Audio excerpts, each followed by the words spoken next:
Welcome to The Sideshow.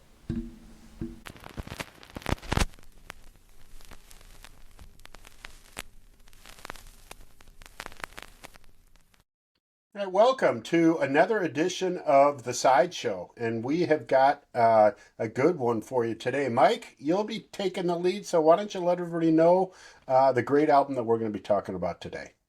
Thanks, Mark. Today we're going to be talking about what I think is one of the classic, albums from the classic rock era, which is the debut album by The Doors, eponymously titled The Doors, Hmm. and we're going to talk about side one. The Doors are, on the one hand, there is no question that the Doors were a very important band from the late 60s era and, the Summer of Love and all Yeah. that kind of thing. Although, can, depending on who you talk to, be a kind of a polarizing band at the same time, Yeah. because there are a lot of people who just are really, all in with the Doors as a band, and is either their favorite band or one of their favorite bands. And there's a fair amount of other people, and I probably am more in this second category, but a fair number of people who recognize the quality of the music and the significance of what the band was doing during that time period, the last years of the '60s and 1970 thereabouts. But there's just something about the whole package that doesn't quite sit well. And if I'm being a little ambiguous, it's because it's a hard thing to kind of put a finger on. But Yeah. even people in the second category who might raise an eyebrow at what various aspects of the Doors presentation and music and whatnot, they generally speaking can't argue that the music itself, for the most part, pretty good, Yeah. and certainly belongs among the artists who were very significant over the course of the classic rock era, which started really just really a couple of years before the Doors debut album came out in 1967, uh, uh, uh, and they're still big now, Oh, yeah. in a lot of ways. Absolutely. I agree with you. There's something, and I don't know, maybe I feel that way about everybody that wore leather pants a lot. Maybe that's the deal. But there are clearly figures, individuals, celebrities, certainly musicians that their celebrity and their like the scene that they created was almost separate from their music. Kind of like you had pop art and then you had Andy Warhol, right? Where you've got this person that's kind of above and beyond the art that they're doing. And let's face it, Jim Morrison was a very central figure in the psychedelic rock kind of the this that you know era at the end of the 60s, beginning of the 70s, that was really significant, and just him and of himself and the way that he performed and kind of the attention that he got, that was somehow separate from the music. Which I'd agree with you. If you don't know about any of that stuff and you just put the album on, right? I mean, that's really the way that it should be judged. And certainly this album was awfully good. So I'm glad that we have the opportunity to talk about it. Well, and you mentioned Jim Morrison. I mean, and there, I don't think it can be reasonably debated that he was the figurehead of the band. He was Hmm. not necessarily the only creative force in the band. I mean, I think Hmm. that they worked as a genuine band, Yes. and some of the song. I mean, Robbie Krieger, the guitar player, was on his own, I believe, an excellent guitarist, Hmm. and basically wrote their first big hit, "Light My Fire." But be all that as it may, I Yeah. mean, you can't really deny that Jim Morrison was the focus, and he is a complex character.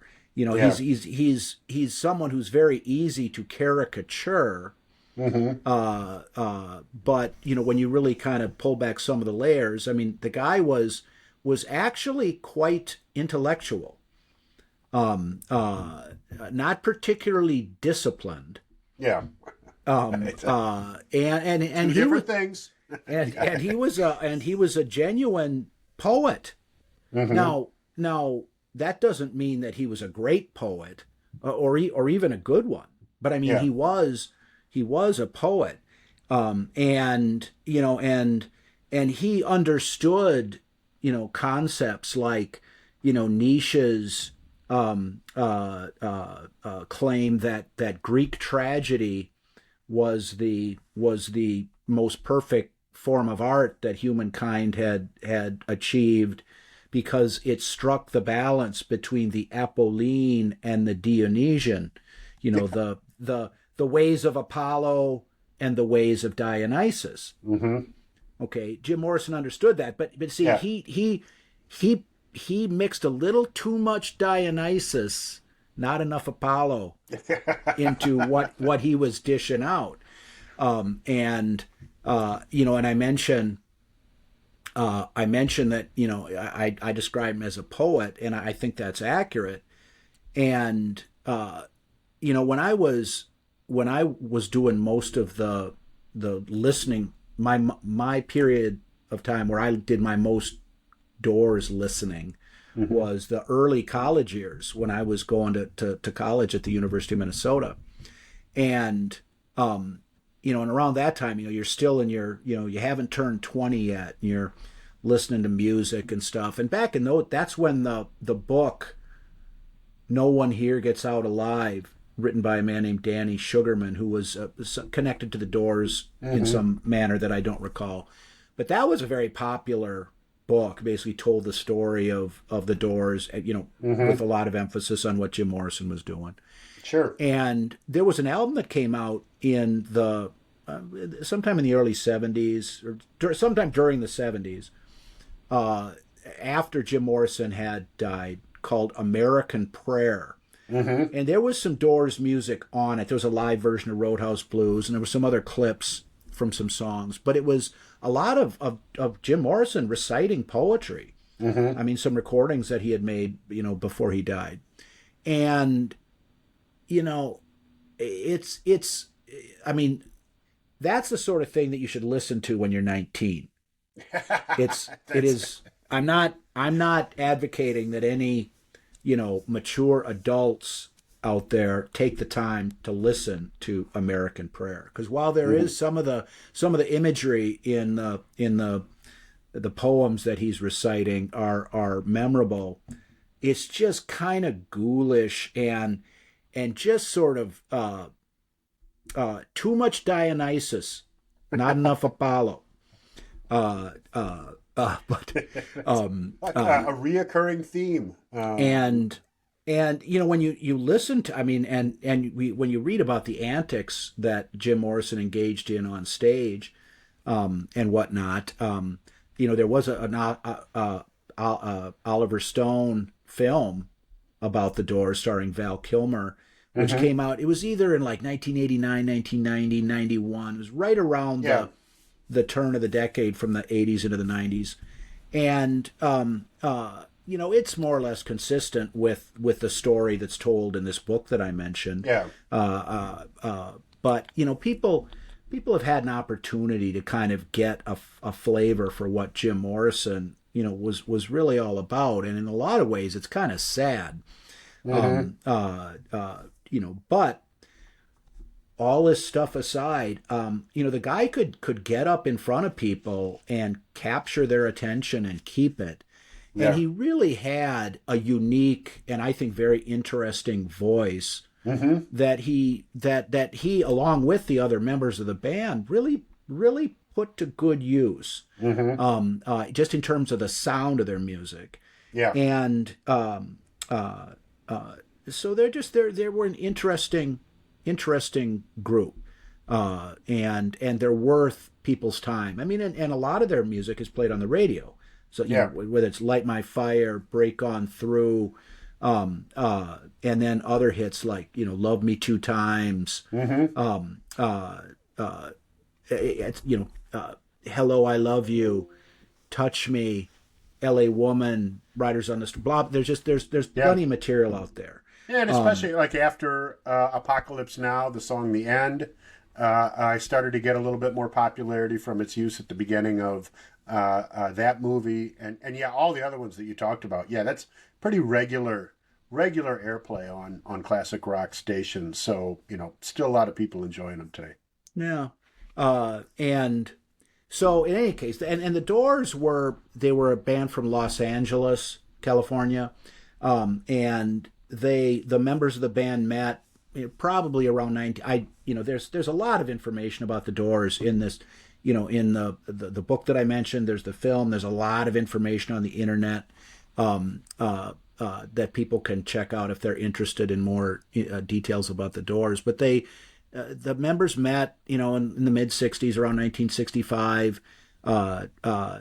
The Jim Morrison and Ray Manzarek, the keyboard player in the Doors, had met because they had attended some film classes together at I don't know whether it was UCLA or it was a college in Los Angeles, and they would hang out on like Venice Beach and Mm-hmm. stuff like that, and got to kind of know each other. Apparently, the kind of the lore is that Jim Morrison recited some lyrics that he'd written to a half a dozen songs or something while they were hanging out, and Manzarek thought, "Hey, this is great." But in any event, they started playing together. I believe in outperforming in clubs in Los Angeles. I believe in 1966, they had a so-called residency at a kind of a seedy club in Los Angeles called the London Fog, and then eventually moved up to the Whiskey A Go Go, which was a more fashionable place. They opened for some bigger acts there, and then were noticed by some record people from Elektra Records, and then ended up recording. Yeah. And this first album, which, if I'm recalling correctly, came out in early, like January of '67, Yeah. early 1967, but I believe was actually recorded in 1966, in the second half of 1966, and it's been said that their first album is just it's the stuff they were playing Yeah. when they were out performing. The same songs that they were performing out at the clubs and whatnot is what they put on their first album. The first album was one of those albums that was current, kind of along with like Sgt. Pepper and Jefferson Airplane's Surrealistic Pillow Mm-hmm. during 1967. The Summer of Love, so called, and they became big. With the Light My Fire was a massive hit. They were on the Ed Sullivan Show. Blah blah blah blah blah. They were big, and they actually turned out a fair number of decent albums. Some of them not quite as good as the others, but this album is turned into a major classic by almost any reasonable standard. Mm-hmm. Their second album was called Strange Days, I believe released in 1967 as well, which had the hits Love Me Two Times, a longer song called When the Music's Over, which was a little bit more, it was sort of a more conventional version of The End, Mm-hmm. really, to some extent. The Waiting for the Sun was an album that came out with that had Hello I Love You. The Soft Parade album had Touch Me, and somewhere in there was an album called Morrison Hotel, Mm-hmm. which is regarded as one of their better albums. That had songs like Peace Frog, Roadhouse Blues, and actually got some fairly decent critical response, even from Dave Marsh, who it And can he be hates kind of everybody. Yeah, I mean, there's I mean, the people that he likes, he really likes. Yeah. Whether it's Springsteen or Van Morrison or Otis Redding or Hmm. CCR or whatever. The people he doesn't like, he doesn't like, Yeah. and says so. But he spoke very highly, for example, of the album Morrison Hotel. And Hmm. then eventually they also released their final studio album called L.A. Woman, which had the song L.A. Woman, Yeah. Riders on the Storm.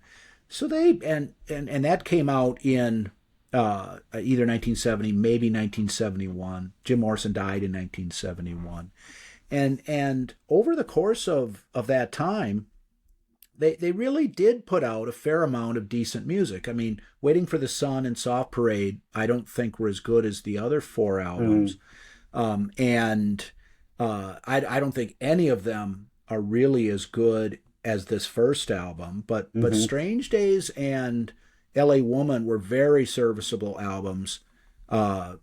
Strange Days probably a little more so, and Morrison Hotel was kind of the wild card in their Hmm. in their set of albums that they released uh, that caught the attention of a lot of critics, even though it didn't have the same massive hits Yeah. as some of the other albums had on them. And so they were they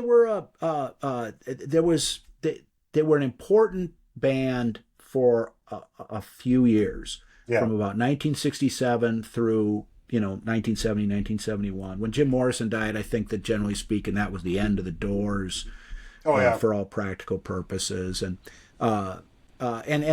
like they say, they're still, they were in kind of a renaissance of sorts in the early '80s. I can remember, Hmm. and part of it was because this book came out, and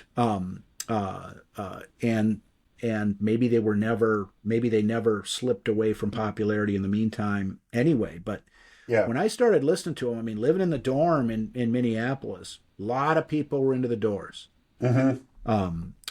And and by the end of the decade, there's Oliver Stone film comes out with Val Kilmer, Yeah. Iceman as Jim Morrison and whatnot. So a band worth listening to, and a band worth talking about. Yeah. Yeah. Um, uh, I would agree. There was just something that continued to stay with. I mean, they were playing. We were listening. We'd hear the Doors on WAPL, and that type of thing. It didn't seem to get the, like, that wasn't people's favorite band, at least in the circles that we were listening to music in high school. That was my recollection. I was really started to hear them when I first joined the Army, about the same time that you were seeing them. And again, you start to come in contact with a lot of different people from different parts of the country, and there's a group of them that really dig the Doors. And I can remember there was a barracks buddy of mine from Cleveland, and he was listening to the Doors all the time, and that just kind of, and he'd been listening to it for as long as he'd been listening to music. So kind of hard to describe, just who catches on and who doesn't. But once you do give it a listen again, they had some very good albums, both commercially and critically. And what we're going to talk about today was certainly one of their best. no. Um, uh, and I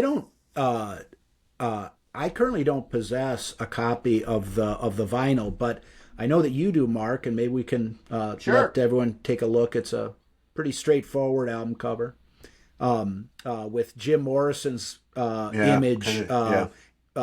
highlighted, Yeah. along with the three other band members on the front cover, and basically the same type of thing on the back, except all three of the all four of the band members are kind of have equal billing, so to speak, Hmm. on the back cover, and just the list of the songs and whatnot. Sure. Pretty straightforward. There's no gatefold No. on the album, and the side one is what we're going to talk about today. And side one starts out with what is arguably the signature song of the Doors in terms of where they were really coming from, in my humble opinion. And one, I mentioned that, Jim Morrison was I called him an undisciplined intellectual and a poet, perhaps not the best poet out there, but the name The Doors comes from a book written by Aldous Huxley about his experience taking mescaline in, I believe it was the early 1950s, and it's called The Doors of Perception. And that Doors of Perception is taken from a William Blake poem that says, when the doors of perception are cleansed, every man sees everything as it is, infinite. That's a paraphrase, not a direct quote. But and William Blake was someone that Jim Morrison was familiar with as well. So that's where their name comes from. So that's kind of something where they were coming from.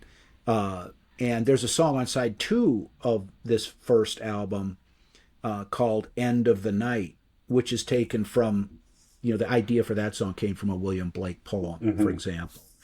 And certainly, Jim Morrison was into other artists than just that, than just William Blake, but that's where the name comes from. And, I mentioned End of the Night, and Break On Through, the full title, there's a parenthetic, break on through in parentheses to the other side. Yep. And we can listen to a clip in a minute here for those that may not have heard the song to kind of get an idea. But the opening lyrics, the day destroys the night, night divides the day.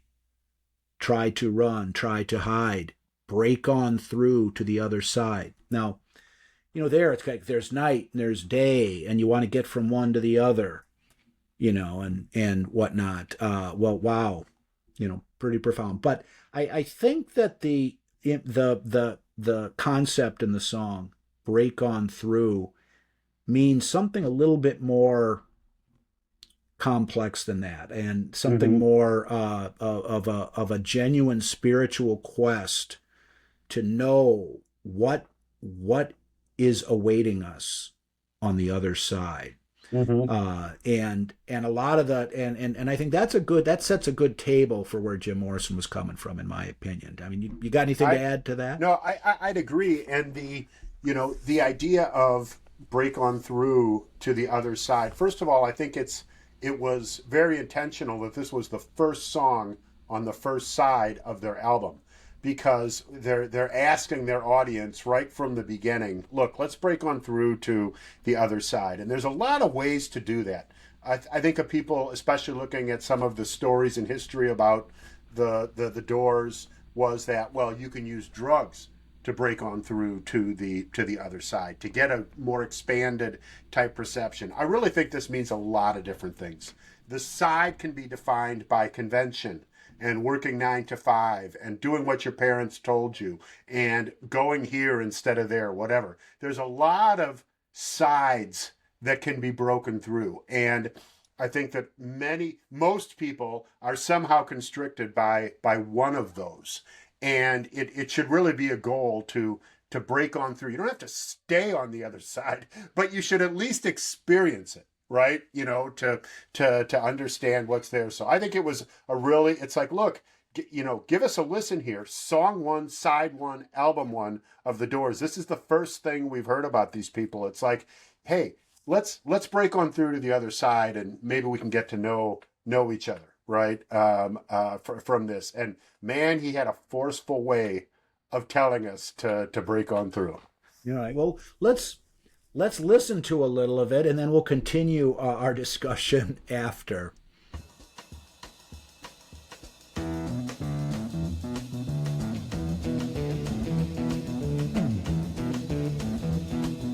The day destroys the night, night divides the day. Try to run, try to hide, break on through to the other side, break on through to the other side, break on through to the other side, yeah.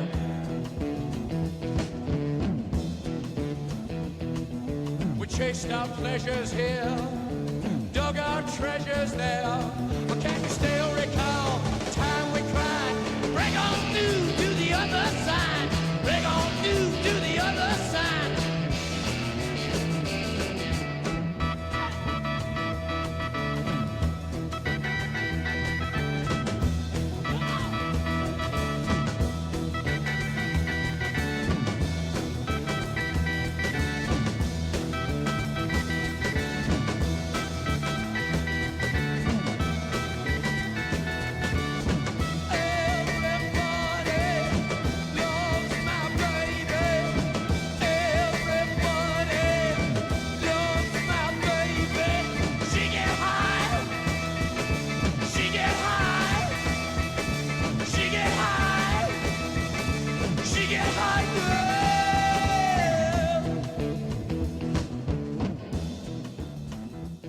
there's basically, that's about the first half of the song.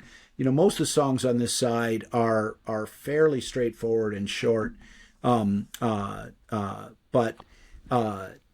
here, and one of the notable things, if you get on the internet, you can read that one of the aspects of this song is apparently the drums at the beginning are a bossa nova rhythm. I didn't know. I don't know how much I care, but it that's what people noticed apparently at one point. And it's once it gets started, it's the guitar kind of comes in, and it's really kind of an in-your-face rocker. Yeah. Just with that lead guitar, and when he gets to the break on through to the other side, this isn't people doing the bossa nova. Yeah. That's not what this song is. And another aspect of the beginning of the song that I think you can tell, and I believe they actually used a studio bass guitar player in recording this, but in addition to the drums at the beginning of this song, you can kind of tell that keyboard oriented bass and I say bass in terms of BASS and also BASE. Yeah.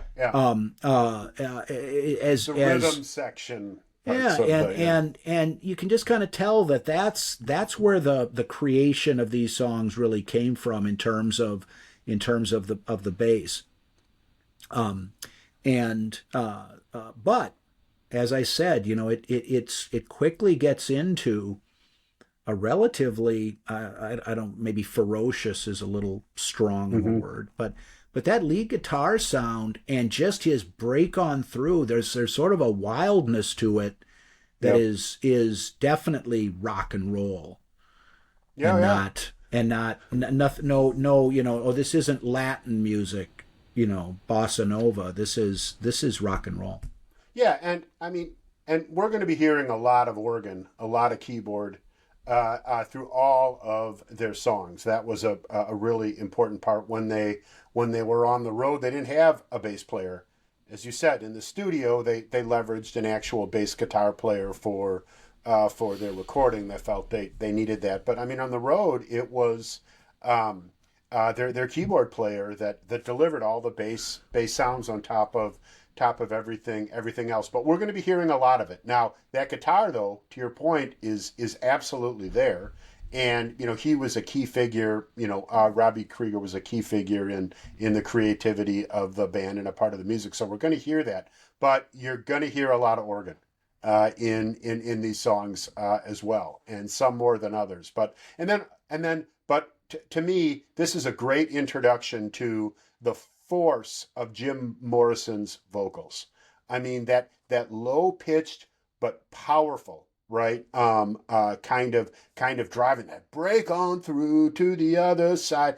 Was it just it kind of explodes at you from the speakers. So regardless of the types of music they were leveraging in the background of the types of instruments, what does capture you is the power of these vocals on top of this really kind of powerful song. Yeah, and kind of a fun fact that a lot of people might already be aware of, where he sings, "Everybody loves my baby, she get." The original recording, he sang, "She gets high." Mm-hmm. She gets high. And the record company said, nope, ain't gonna have that. And so they kind of cut it out. Yeah. So just the "she get" and leaves it to the listener's imagination. Mm-hmm. And I don't think that anything that the record company did stopped people from sort of gleaning the drug-oriented aspects of this music. Yeah.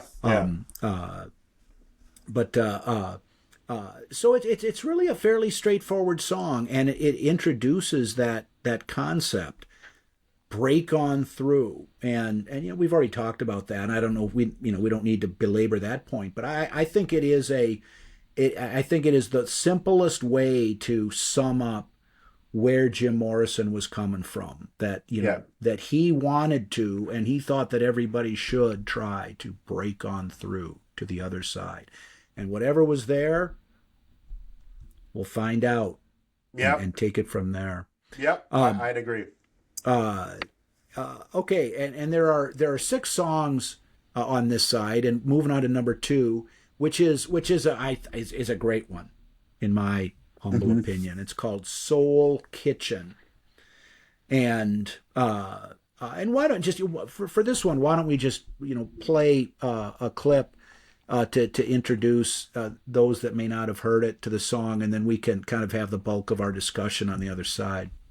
Sounds good.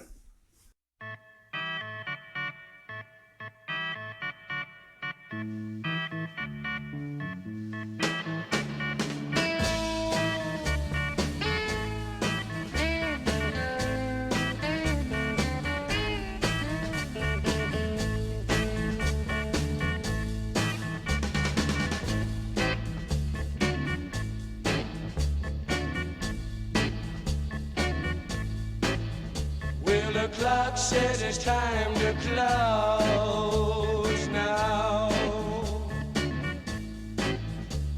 I guess I better go now. I really like to stay here all night. The cars crawl past all stuffed with eyes. Street lights share their hollow glow. Your brain seems bruised with numb surprise. Still one place to go. Still one place to go. Let me sleep all night in your soul kitchen. Warm my mind with your gentle stone. Turn me out in a wonder, baby. Stumbling in the neon glow. With your fingers, we quick minarets. Speaking secret alphabets. I light another cigarette. Learn to forget. Learn to forget. Learn to forget. Learn to forget. All right. Okay. Now, the Soul Kitchen, can mean all sorts of things. And I think that the initial, impression that one might have is the Soul Kitchen would be the bedroom, the girl's bedroom. But and the lyrics don't foreclose that interpretation. But the song was apparently inspired by a place, like a restaurant, that may have sold soul food, that Jim Morrison used to hang out at, and then he'd stay there until the bitter end, and they'd be like, "Look, we're closing, man. You got to go." And so the lyrics, I'd really like to stay here all night. The cars crawl past all stuffed with eyes. Streetlights share their hollow glow. Your brain seems bruised with numb surprise. Still one place to go. And then so he wants to sleep all night in her soul kitchen. And then, turn me out and I'll wander, baby, stumbling in the neon groves. So he doesn't want to go home. He wants to stay out and see what the night will bring. Well, and I also think it can signify, because when you talk about a place like this, let's say it was this late night eatery that the band would go maybe after their gigs or whatever, get something to eat, and just when they were there, and you can picture, they've got all these, different kind of, statements kind of describing the city with the lights and this type of stuff at night. And this was a place that was away from all the hecticness, the craziness, the uppers, the downers, the fans and everything, and they could sit around the table and it was peace for them. And this can come to represent all kinds of things as you move through life. This can be coming home at the end of the night. This can be with a person, with a lover, with a partner or a good friend, someone where you can get away from what can be a dreary, bad world or whatever. I do think that this song, the idea of it centers more on a place like that, because at several points in the lyrics, he indicates, no, I know I have to go, right? I mean, it's closing. He's not begging to stay. He's saying he'd like to stay. He'd like to be able to sleep here, but he knows he has to leave, which makes it different than kind of a guy thinking that the soul kitchen is, kind of a sweet thing that he is trying to get with. More of like a place of refuge, and he knows when he leaves, he's going to be wandering and not necessarily he's back into the fray. But they just the way the vocals go, it's a neat descriptor of a place that he's obviously comfortable and wants to be at. This is his place to be and where he wants to be, and he doesn't want to go. And it could be a club. I think a lot of us at some points in our life have had maybe a bar that has been fun to hang at with our friends until closing time, and you always dread that last call, and then it's time to go home, back into the street with your lit cigarette and make your way home. I think it can mean a lot of things, but it captures that kind of longing to stay. And it's it's hard not to, in my opinion, interpret the song as having some sort of romantic component, or at least some Sure. reaching out for contact or connection, between the singer, a man, and a woman. It's that, warm my mind near your gentle stove. Mm-hmm. Don't turn me out, because I'll just be stumbling in the neon groves. Mm-hmm. But I do basically agree with you that really it's just, I don't want to go home. Yeah. And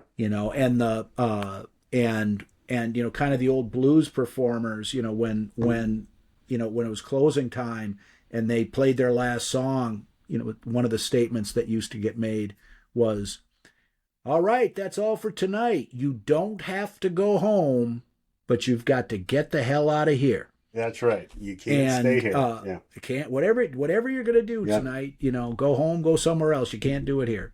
Yeah. And, but and I know the little bridge part there with your fingers weave quick minuets. Now, whether he says minarets or minuets, I think is up for debate. Mm-hmm. What does he actually sing? Now, a minuet is sort of like a dance.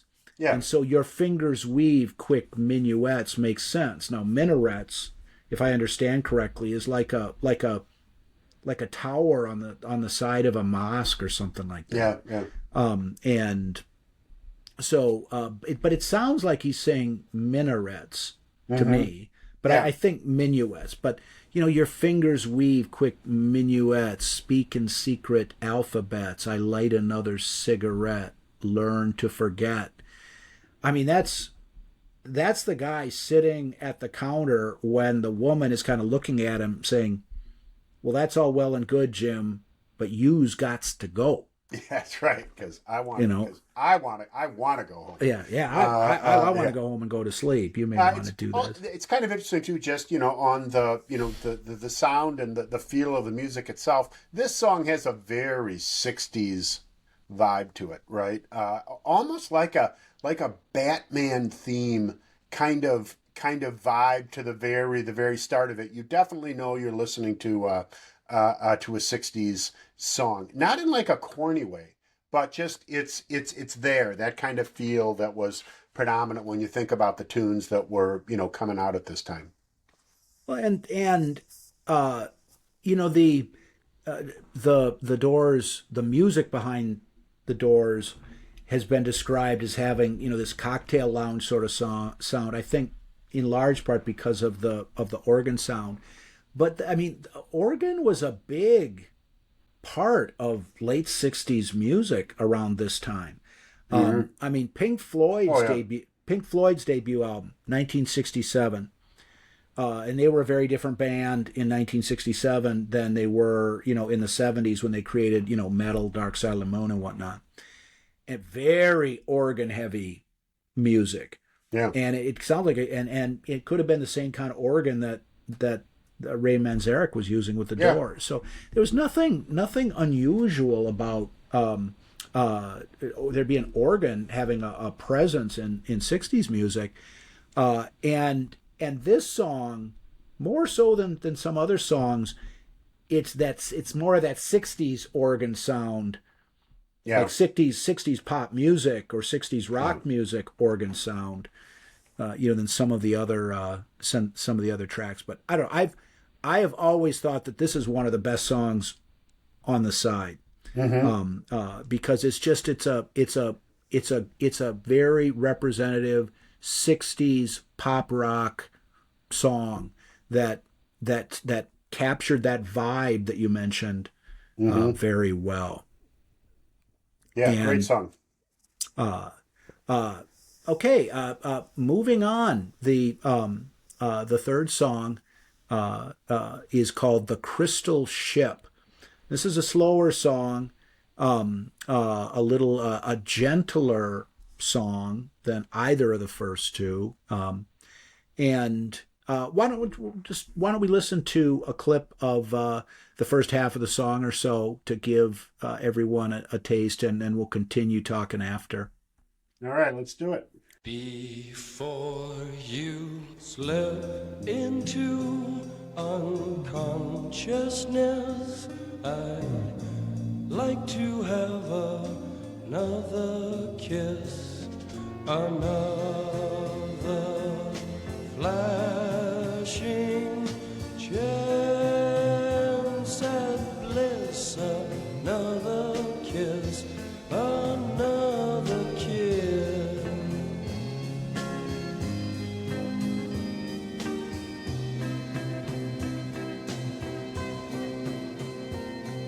The days are bright and filled with pain.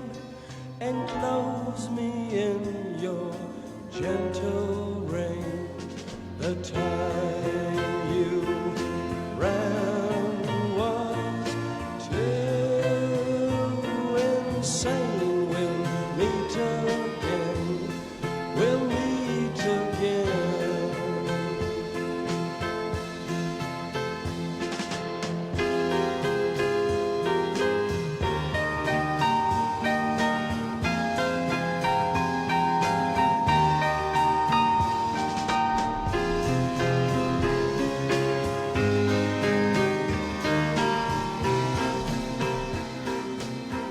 All right. Well, and that's basically the first half of the song, and there's that keyboard break sort of in the middle.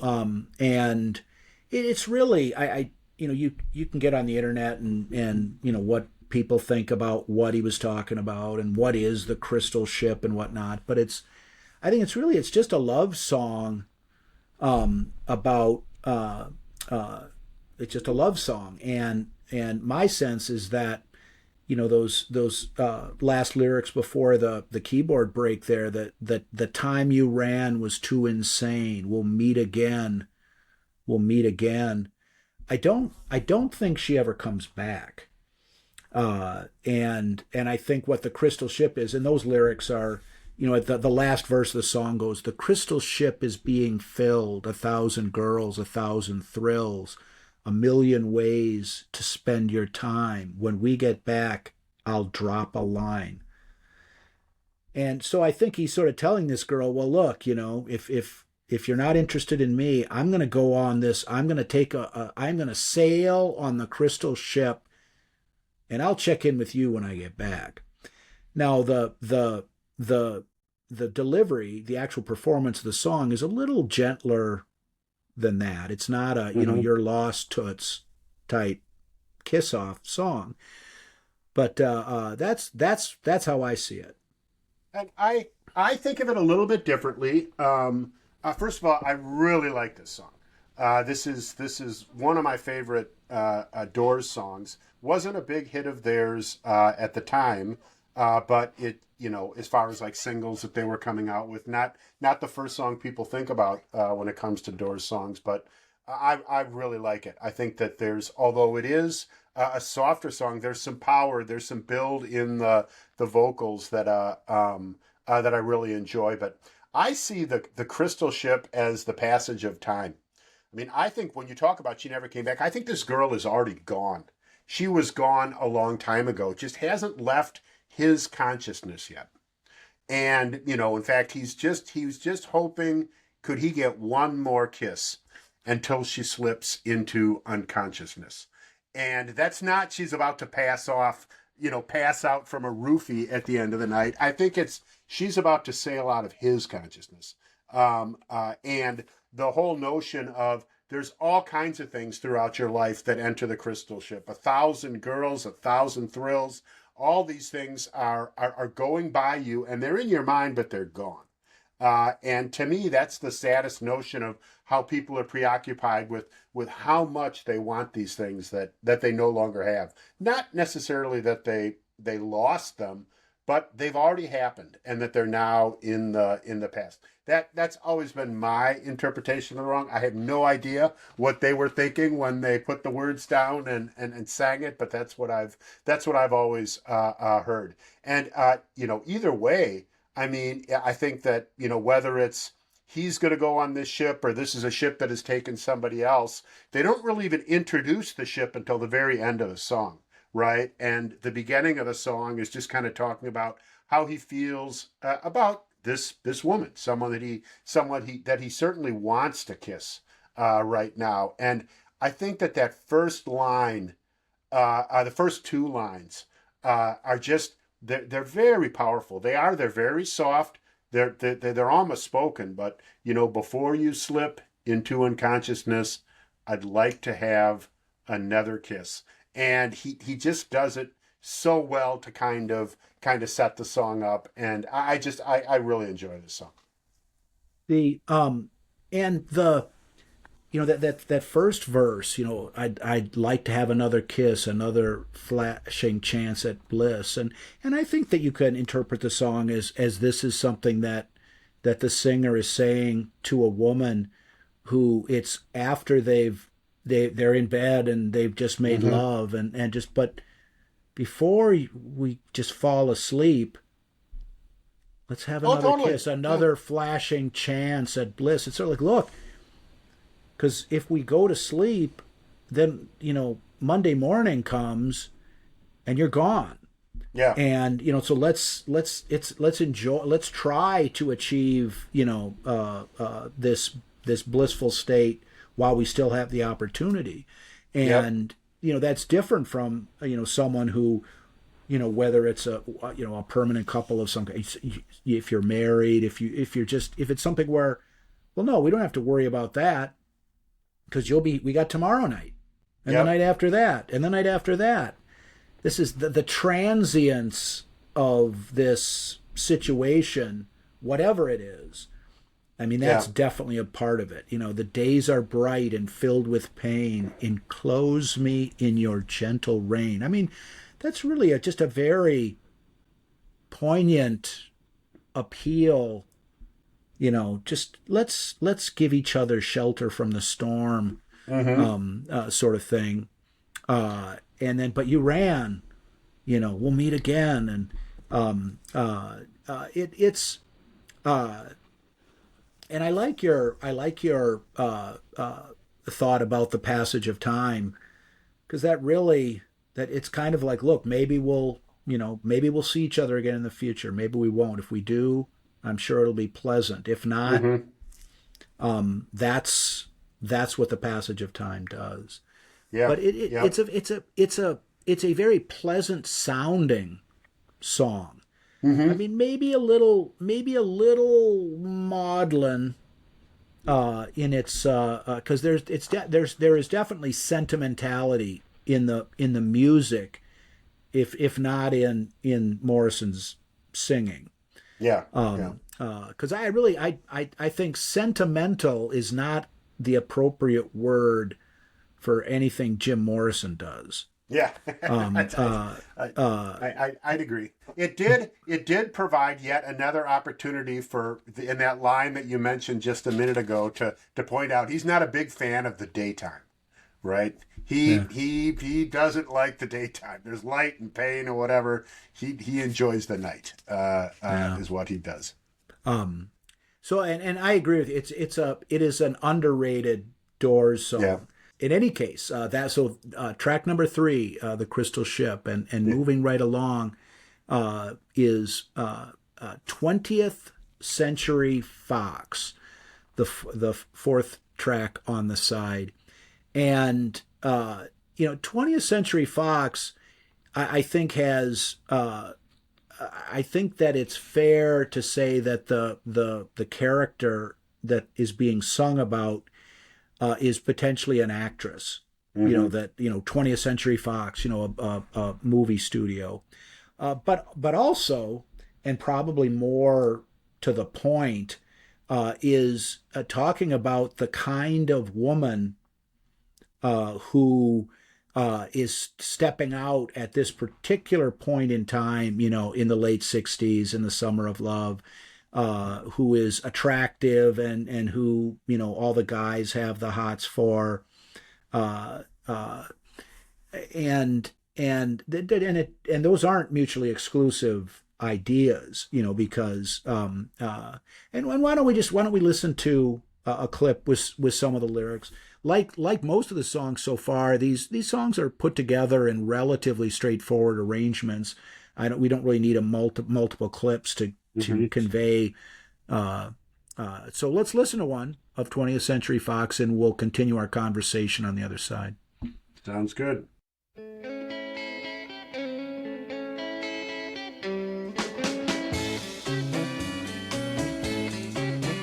Well, she's fashionably lean, and she's fashionably late. She'll never rank a scene, she'll never break a day. But she's no drag, just watch the way she walks. She's a 20th Century Fox. She's a 20th Century Fox. No tears, no fears, no ruin years, no clocks. She's a 20th Century Fox. Oh, yeah.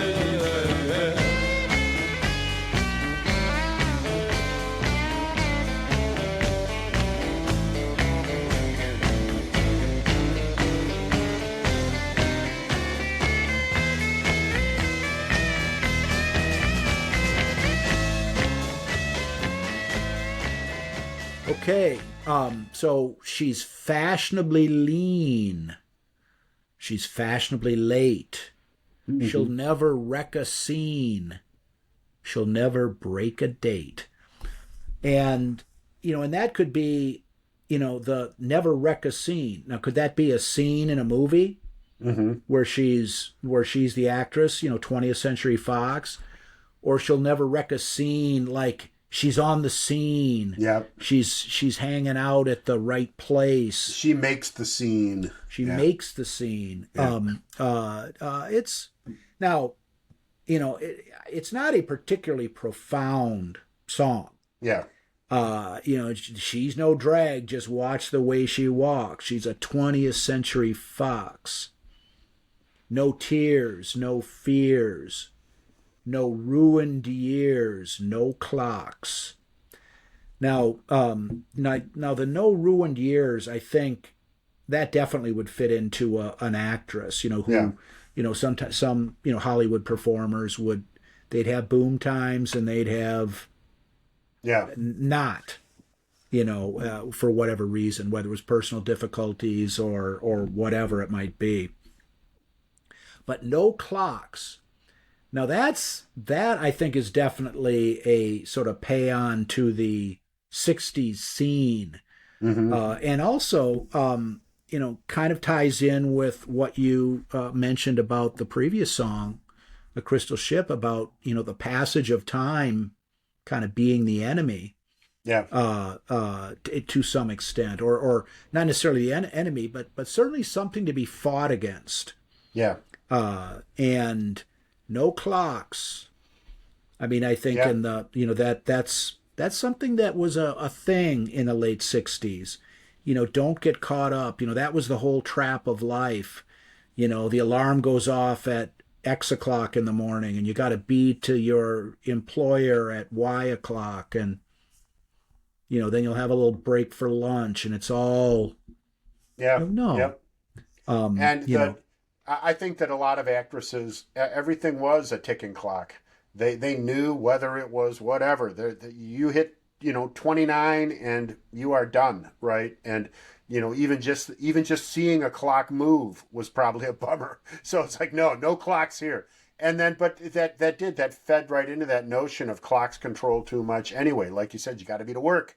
You got to go do this. You got to go do that. I also think there's a chance this could have been a TV star as well, although obviously 20th Century Fox is more movie-like. But, the lines in there, got the world locked up inside a plastic box.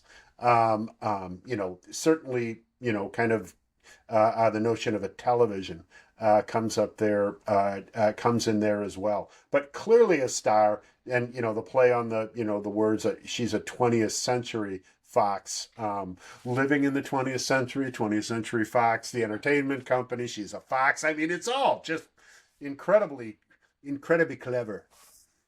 The the no clocks doesn't necessarily jive with a performer, a Hollywood actor or actress that shows up on time. Yeah. And is a professional and therefore successful and whatnot. I mean, now this is, and when, I mentioned earlier that, Jim Morrison was perhaps a lousy one, but a poet. This isn't poetry. This is songwriting. I mean, rock. Pretty straightforward songwriting too. Rock lyrics are not poetry. I mean, and there are some rock lyrics that are poetic, and some of his poet's cleverness. I think that's a good word. Yeah. It's just sort of clever wordplay. This, if someone is going to tout Jim Morrison as a poet, this isn't the song you're going to look to. Yeah. But it's kind of like it's got similarities to Soul Kitchen in terms of it kind of has that 70s vibe, or excuse me, 60s, late 60s vibe. And also we were able to hear a little of it at the end of the clip that we just heard, but has some pretty decent guitar from Robbie Krieger, who manages to kind of get himself out there on this performance. And so a workmanlike Doors song that fits in very well on this album and on this side, and has some clever wordplay as we've been talking about, but I don't know if it's anything more complicated than that. I do tend to agree. I do tend to agree with you that the plastic box referred to in the last set of lyrics is probably referring to a television. Got the world locked up inside a plastic box. It's like, oh, she's the it girl of the moment, and everyone's tuning in to see her on the tube. Yep. All right. Well, the album takes somewhat of a leftward turn with the next song, which is the Alabama. It's called the Alabama song, and parenthetically whiskey bar, and this is a song that comes from a play or like a musical, may have been an opera of sorts. The words by Bertolt Brecht and the music by Kurt Weill, who were a song like a musician and a lyricist, or a poet and a musician, but words by Brecht, music by Weill, and I mean, Bertolt Brecht and Kurt Weill's work could be the subject of its own podcast, and so I don't know how deep we want to delve into that, but they were performing, or their work was being performed like in Germany in the 1930s. Yeah. And so, there was a lot of shit going on, and not unlike in the movie Cabaret, there's shit going on, and a certain amount of decadent activity, and I guess one aspect of the work that Bertolt Brecht did is these plays that he would put on. There were aspects of the performance where there was like interaction between the performer and the audience, or there were things that suggested, this is just a bunch of artists up on stage performing and you're watching, but we're all in the same room together having the same kind of experience. And so why pretend that this is fake? I mean, stuff like that. I mean, it was just, and I don't want to simplify or mischaracterize Brecht, but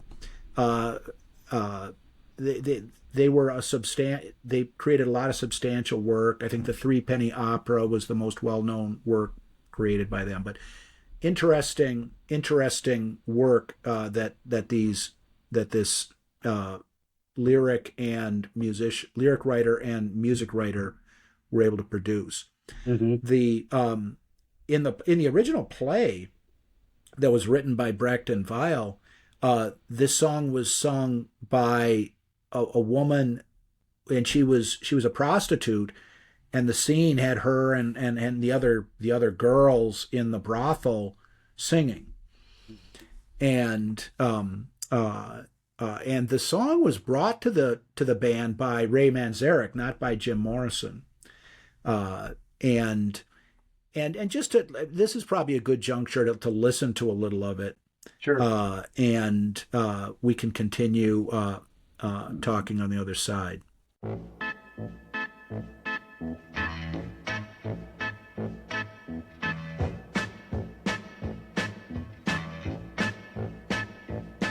Well, show me the way to the next whiskey bar.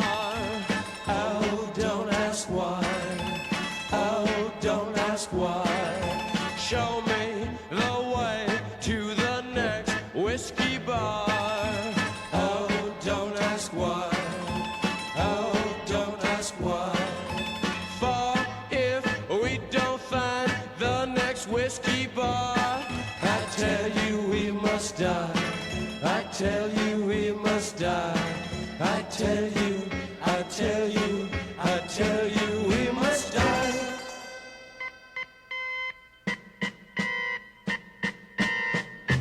Oh, moon of Alabama, now must say goodbye. We've lost our good old mama. I must have whiskey, oh, you know why. Oh, moon of Alabama, now must say goodbye. We've lost our good old mama, and must have whiskey, oh, you know why. Yeah.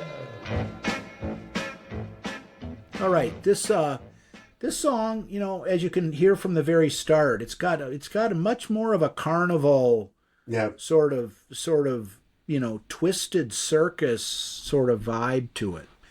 Kind of And like a vaudeville horror circus feel yeah, to it. Yeah. And that instrument that you can hear that makes that strange sound is apparently there's an instrument called a marxophone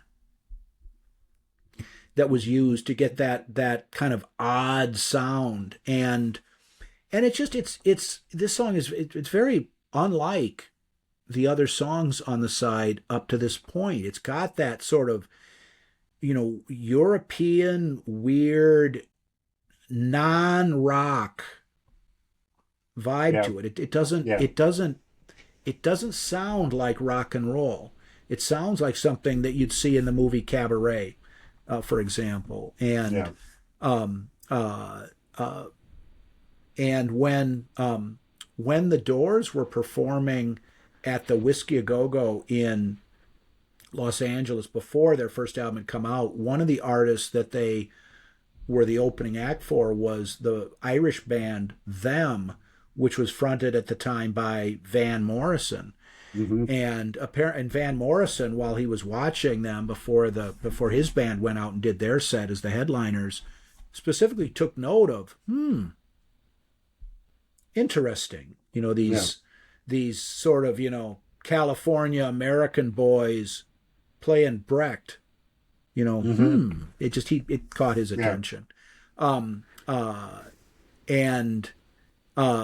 it's hard. And as far as what the song is talking about, oh moon of Alabama, we now must say goodbye. We've lost our good old mama and must have whiskey. Oh, you know why? I mean, why? It sounds like the prostitutes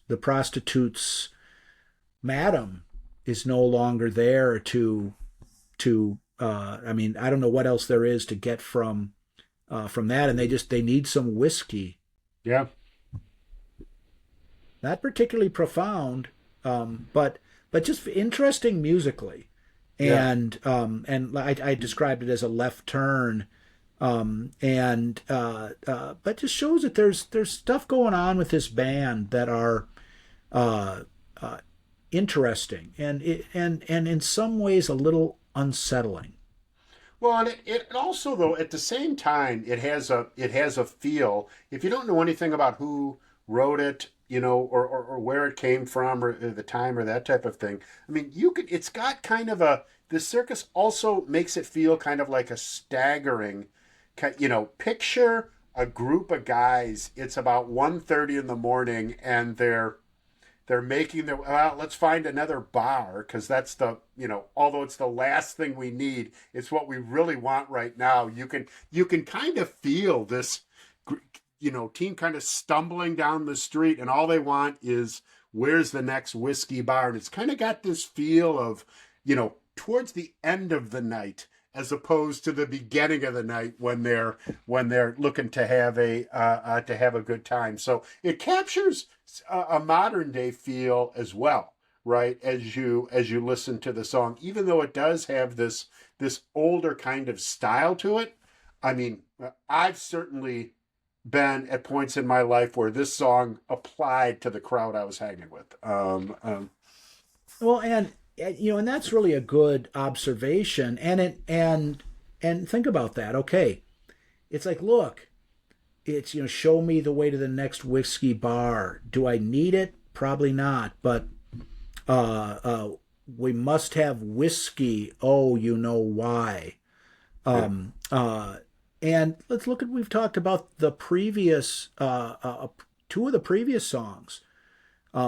Soul Kitchen and Crystal Ship. Soul Kitchen, I guess it's time to close now. I'd really like to stay here all night. I don't want to have to go home. And then, the Crystal Ship, before you slip into unconsciousness, I'd like to have another kiss. I mean, let's not let the night take over. Yep. And now this. I mean, so we got 3 songs on this side, which are all kind of about, let's keep chasing that high.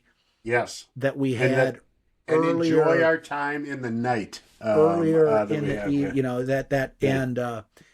that kind of you just chasing the high, Yep. and it as people learn over time, you know that is a fool's errand. That's a dog chasing his tail, Yep. especially with alcohol Yep. and whatnot. But I think that's probably the predominant theme lyrically of this side, is that Yeah. that no, it's don't let the night end. Yeah. Yeah. Is if there's a theme to this side, that's got to be it. But in any case, an interesting choice for a band like the Doors to put on their debut album, Bertolt Brecht and Kurt Weill's Alabama Song. All right, now, kind of right back in the middle of the road, so to speak, to as close to the middle of the road as the Doors ever got, really, in some ways, is the last track on the side, and probably the Doors' best known song, most widely known song, and arguably its best just straight pop song. Light My Fire, and most people have heard this song in one at one point or another. And let's listen to the beginning of the song. This one merits two clips, but let's listen to the first one and then talk about it on the other side.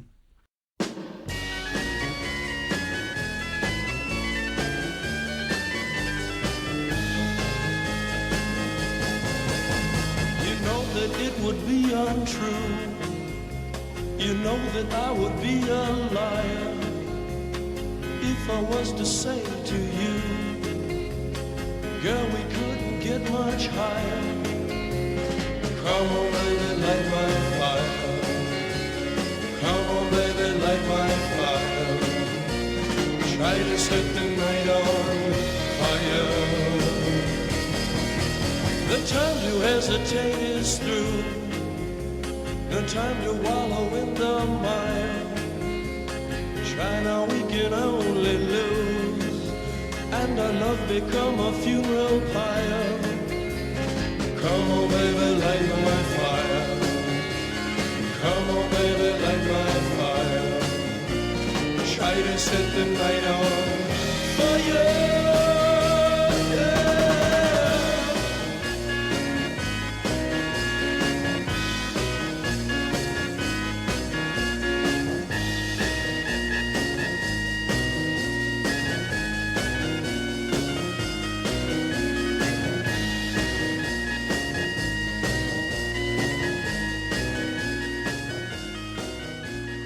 All right, there you have it, Light My Fire. Very distinctive organ riff or organ line there. And one notable thing about this song, and apparently John Densmore, the name of the drummer of In the Doors, wanted this song to start with just a snare drum hit. And I believe that's the case. I can't support this with anything off the internet or whatnot, but I believe that the reason he wanted to do that is that's how the song Like a Rolling Stone starts, with a snare hit. And one of the things that was discussed amongst the band when they were recording this album was the length of this song, because Light My Fire it's about a 7-minute track. There's a relatively long instrumental break in the middle, and we'll hear a clip from that. But the band discussed the fact that that Like a Rolling Stone, which was a radio hit, was 6 minutes long, and so they were, well, no, we won't compress this song because Dylan didn't, or something to that effect. But just straightforward. You know that it would be untrue. You know that I would be a liar if I was to say to you, girl, we couldn't get much higher. Pretty straightforward. Yep. And this the music for this song, and I believe that first set of lyrics and chorus, the "Come on baby, light my fire, try to set the night on fire," was written by Robbie Krieger, not by Jim Morrison, who I think was responsible for a lot of the lyrics, but a very, very catchy, very popular, big hit.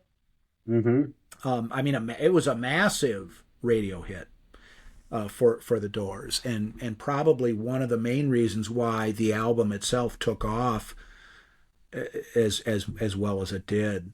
Yeah, not that it's the best track on the album or on the side. Yep. But it was a massive radio hit and became incredibly popular. It brought them into the light. It was a huge hit, and then drew attention to the other stuff that they did, and helped make this debut album a big commercial success.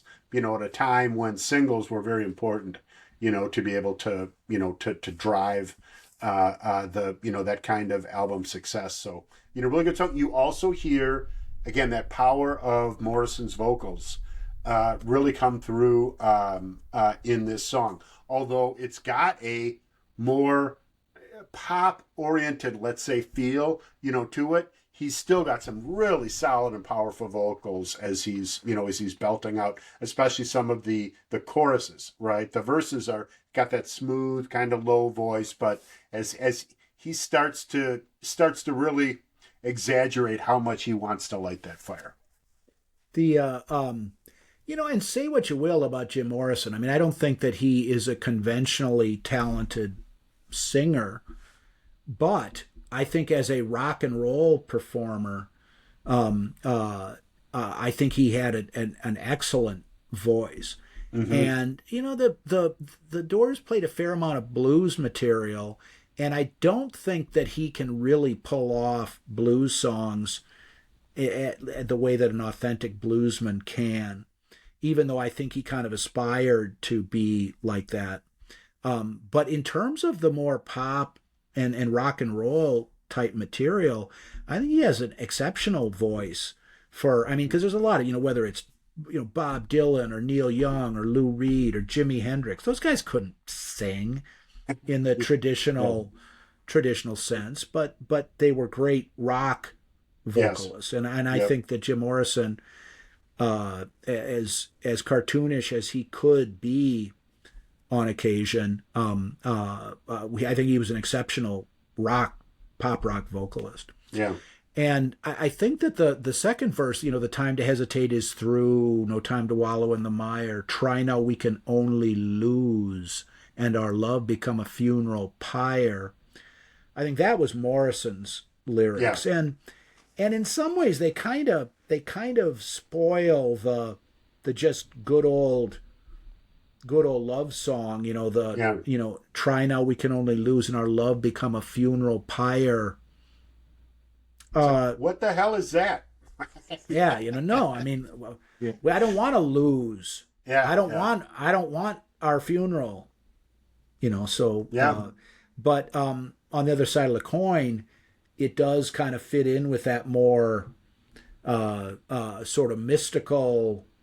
We need to find out what is on the other side, sort of aspect of of where the Doors are coming from. So even though, it may have turned what was just a decent, nice pop song into something that could be a basis for a more exploratory Doors musical experience. Yeah. Yep. Well, and the you can come on baby, light my fire.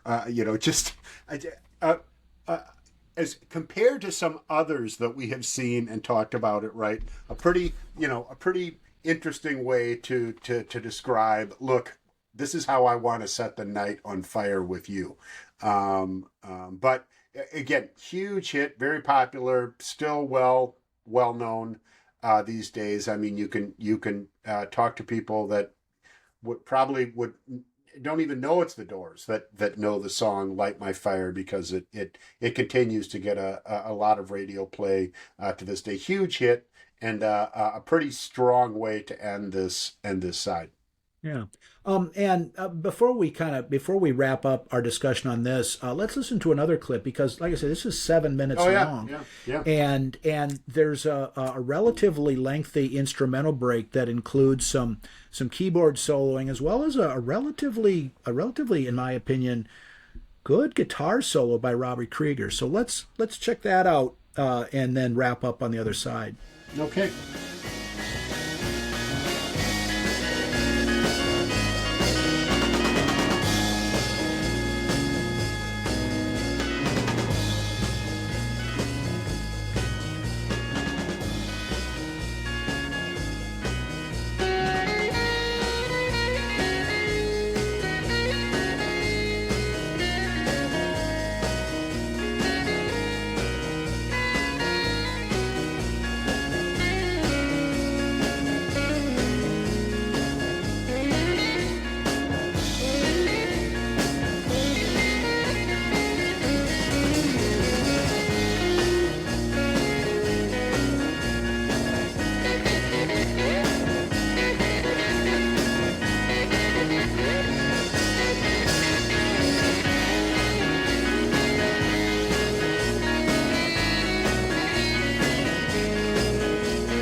Okay, well there you have the instrumental break there, and that clip was primarily the guitar soloing by Robbie Krieger, and I think that Robbie Krieger is a good guitar player who played some interesting things, and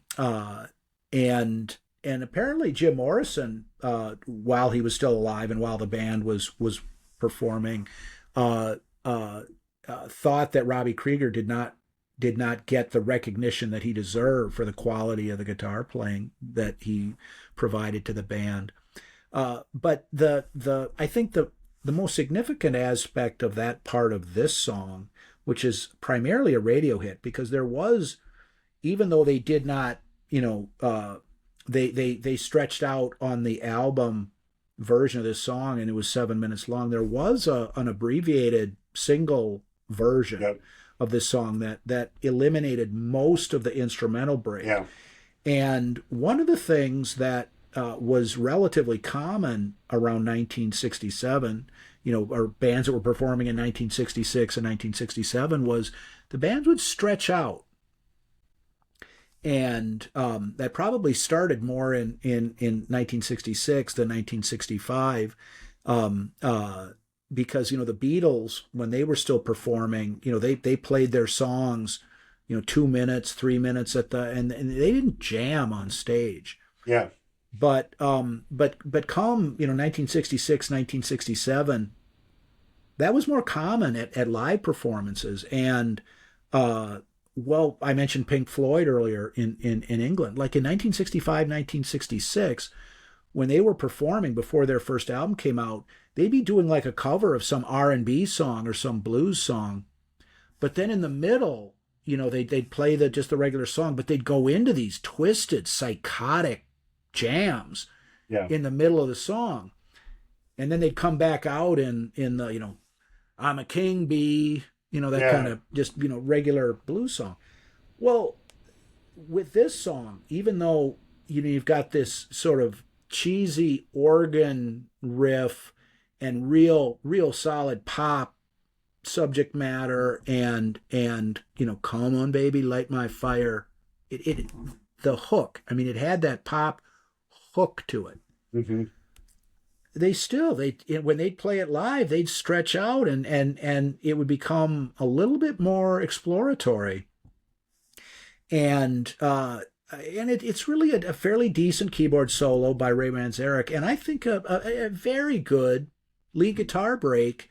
Before the days of the Jimmy Page, Led Zeppelin, Deep Purple kind of, guitar hero type performance in rock music. And so I think it makes what is basically a quick and dirty pops, not quick and dirty, but a relatively straightforward pop song into something a little more substantial musically. Yeah, and I think that a lot of this, the way that this turned out, stems from how this music was put together before it was actually recorded. I mean, so many bands, they go into the studio with this material, sometimes making up the material while they're in the studio. They record these songs, they get it onto the album, and then they go out and they perform them. And to your point, it became more and more popular to take this 3.5-minute radio song and then stretch it out in their performance. Well, like you talked about at the beginning, most of the material on this album was just stuff that they were already playing in the bars, right? Before they went into the studio. So they'd have these more elongated versions that were, that they were doing that they had as material. So they probably took a little bit more of what they were actually doing on stage and brought it in with this particular song. And they certainly weren't afraid to do the longer songs. If you look, and obviously it's the other side, we're not talking about it, but on the flip side of this album, number 2, the song The End was a very long jam, longer than anything here. So that might be a part of it too, about where this music, was kind of put together in the first place on stage and then brought into the studio. And the, you mentioned The End, which was used in various parts of the movie Apocalypse Now. I mean, and that, I haven't listened to The End in a long time. Back when you're living in the dorm and you get a bunch of people and you fire up the graphics bong and then you sit around listening to music. Okay, listen to The End is kind of cool. That's it. High on the playlist.